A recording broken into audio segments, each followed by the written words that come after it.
diría que fue el segundo peor día de mi vida. Era un caluroso día de verano y le había rogado a mi madre que fuera a nadar al río que había en la parte trasera de nuestra granja. Como era demasiado joven para ir sola, mamá me hizo esperar hasta que papá volviera del granero.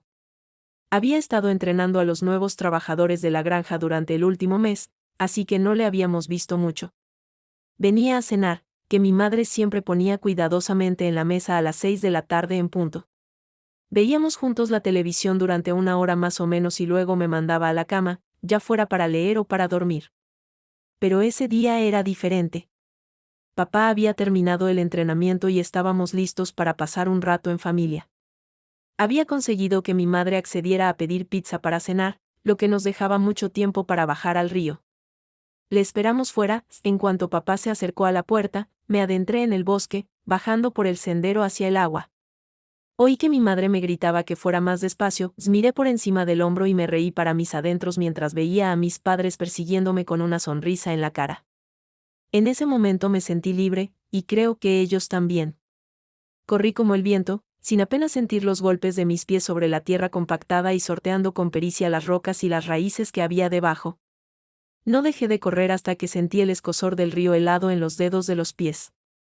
Vadeé hasta las rodillas, sin atreverme a ir más allá hasta que mis padres estuvieron más cerca, respirando el cálido aire del verano. Los oí reír cuando doblaron la curva unos 2 minutos después, sus ojos se enzarzaron en un abrazo cariñoso, sus manos entrelazadas mientras se sonreían. Luego salieron corriendo hacia el río, mientras mi padre gritaba, «Te voy a recoger, Patrick, prepárate para el chapuzón de tu vida». Grité de alegría y me fui hacia el centro del río. Había nadado aquí docenas y docenas de veces. Conocía la zona como la palma de mi mano, hasta donde estaba cada roca y donde vivían los peces más grandes. Lo que no sabía era lo fuerte que sería la corriente en el centro del lago ese día en particular. Había llovido mucho 2 noches antes, y los chaparrones dejaron charcos por todos nuestros campos. Papá había dicho que esta lluvia era muy necesaria para sus cultivos, recuerdo que dijo lo agradecido que estaba por ello. Sin embargo, en este caso, era algo miserable. No me había dado cuenta de que esto haría que el río estuviera más alto de lo que había estado en mucho tiempo, mucho más alto de lo que yo estaba acostumbrado. Cuando me adentré en el río, me enganché en una roca y perdí el equilibrio. Me vi arrastrado por la corriente. Mis manos se agitaron en un intento desesperado de encontrar una de las rocas que creía que estarían allí, sin embargo, todas estaban enterradas bajo los centímetros adicionales de agua de lluvia que se habían mezclado con el río. Mis intentos fueron inútiles. El agua rugía en mis oídos y yo luchaba por mantener la cabeza en alto. Conseguí gritar, y apenas pude distinguir los gritos de mis padres mientras se lanzaban al agua tras de mí. Los rápidos me arrojaron sin piedad, golpeándome la cabeza varias veces contra las rocas mientras pasaba a toda velocidad. Conseguí ver a mis padres las pocas veces que pude salir a la superficie, jadeando y rezando para que estuvieran más cerca la próxima vez. Cada indulto era breve, y el río volvía a engullirme, sumergiéndome en las aguas turbias. No estoy seguro de cuánto tiempo duró esto. Estaba agotado y sentía que mi cuerpo cedía. Creo que debo haberme golpeado la cabeza con una roca, porque de repente el mundo se volvió negro. Permaneció así durante un rato. Cuando me desperté, jadeé y escupí, tosiendo el agua fría que me llenaba los pulmones. Vomité con tanta fuerza que creí que iba a vomitar las tripas. Podía sentir las manos de mi padre acariciando frenéticamente mi espalda mientras mi madre me sostenía las manos y lloraba. Finalmente, recuperé el aliento y me vi envuelta en los brazos de mi madre. Me besó la cabeza mientras lloraba como un bebé. No me importaba lo embarazoso que fuera, estaba absolutamente aterrada. Mi padre me llevó en brazos durante los 10 minutos de camino a casa, sin que ninguno de nosotros hablara. Creo que todos estábamos traumatizados y, en realidad, ¿qué íbamos a decir? De todos modos, había algo extrañamente reconfortante en el silencio, algo en la pesada respiración de mi padre y en los pasos de mi madre junto a nosotros me hacía sentir segura y cálida, a pesar del horrible frío que tenía por el agua. Tampoco hablaron mucho cuando llegamos a casa. Pensé que estaban enfadados, pero ahora sé que solo estaban asustados. Perder a tu único hijo, o estar tan cerca de ello, sería definitivamente mucho que procesar. Como padre de un niño pequeño, no quiero ni pensar en ello. El resto de ese verano lo pasé en casa. Mis padres me prohibieron volver al río, pero no creo que hubiera querido hacerlo de todos modos. No recuerdo bien lo que hicimos en su lugar, pero sé que papá dejó de pasar tiempo en la granja. Decía que confiaba en sus empleados y hacía hincapié en lo importante que era pasar tiempo conmigo y con mamá. Unas semanas más tarde, justo antes de que empezara el colegio, desapareció una niña de 6 años, Abby Miller, de la misma calle. Había estado jugando junto al río con su hermana, que salió corriendo un momento para perseguir a su perro, que se había soltado de la correa. Cuando la hermana regresó, Abby había desaparecido. La búsqueda comenzó en cuanto la hermana llegó a casa y le contó a su madre lo sucedido. Durante toda la noche pude ver a gente con linternas en el bosque al final del campo junto a mi ventana. Recuerdo que mis padres parecían extrañamente tranquilos, diciendo que estaban seguros de que la niña estaría bien, pero pensé que me estaban mintiendo para evitar más traumas. Sin embargo, perdieron la calma cuando a la mañana siguiente llamaron a nuestra puerta. Acabábamos de sentarnos a desayunar y mi madre se dirigía a la mesa con 2 vasos de zumo en las manos cuando lo oímos. «Van, van. Policía, ¿hay alguien en casa?» Los vasos se resbalaron de las manos de mi madre, haciéndose añicos en el suelo mientras ella se quedaba de pie, congelada. Mi padre tiró el periódico, la agarró del brazo y tiró de ella hacia las escaleras. «Van, van, van. Abre, policía». Mi padre me miró, con los ojos muy abiertos. Con voz temblorosa, dijo: «Patrick, ve a abrir la puerta. Dile a los oficiales que no estamos en casa. Responde a sus preguntas, miéntales, haz lo que sea necesario, pero asegúrate de que no entren». Le miré fijamente mientras tiraba de mamá hacia arriba, y luego me dirigí hacia la puerta. La abrí un poco y me recibió un hombre grande con un uniforme azul. «Buenos días, hijo», dijo el agente. Era bastante redondo y de aspecto bastante sencillo, salvo por sus gélidos ojos azules. «¿Están tus padres en casa?» «No, señor», dije, esperando sonar sincero. «Bueno, ¿no eres un poco joven para estar solo?», preguntó. «No, señor. Tengo 7 años», le dije, sonriendo, incluso sé usar la cocina, lo cual era una mentira.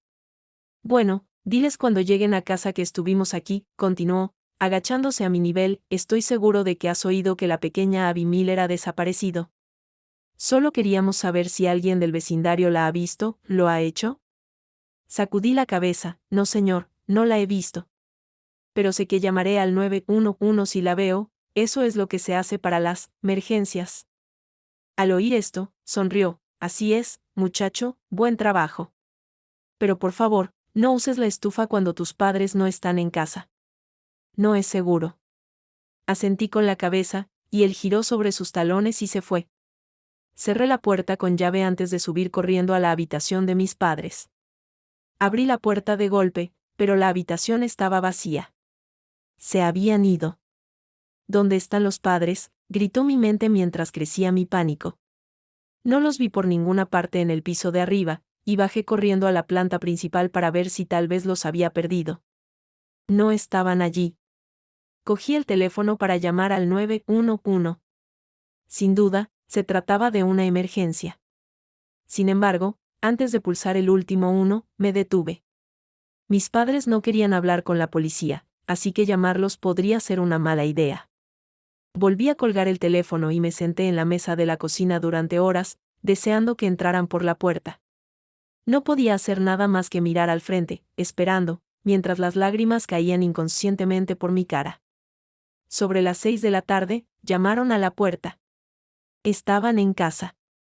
Corrí hacia la puerta, gritando: «Mamá, papá», y la abrí de golpe. Ante mí había 2 agentes, el hombre de esta mañana y una mujer más joven. Recuerdo que pensé que ella tenía ojos amables, a diferencia del primer oficial. Me dijeron que tenía que ir con ellos, que mi abuela vendría a recogerme a la comisaría. Yo dudaba, mis padres parecían tenerles miedo, así que, ¿no debería tenerlo yo? Pero llamaron a la comisaría desde el teléfono de mi casa y hablé con mi abuela. Me dijo que estaba bien, que podía ir con ellos. Así que lo hice. Cuando llegamos, apenas pude salir del coche antes de que la abuela corriera hacia mí, envolviéndome en un abrazo tan fuerte que apenas podía respirar. Lloró y me abrazó, mientras yo no dejaba de preguntarle, ¿qué pasa, abuela? ¿Qué ha pasado? Me gustaría poder decir que el resto de la noche fue un borrón, pero en realidad fue el peor día de mi vida. Me senté junto a mi abuela mientras la gente me explicaba que habían encontrado a Abby Miller sobre las 10 de la mañana. Estaba junto al río, en el mismo terraplén en el que yo había estado hace apenas unas semanas. Me preparé, ya triste por la niña que había muerto. Salvo que, según me dijeron, no estaba muerta. Abby había estado a punto de ahogarse en la corriente, pero llegó a la orilla antes de hacerlo. Casualmente fue expulsada por el río justo al lado del lugar donde yacían los cuerpos de mis padres. Sus cadáveres. Me dijeron que llevaban semanas muertos, por el estado de descomposición. Eso no puede ser cierto. Grité, levantándome de la silla, mamá me hizo el desayuno esta mañana. Somos una familia normal, nadie está muerto.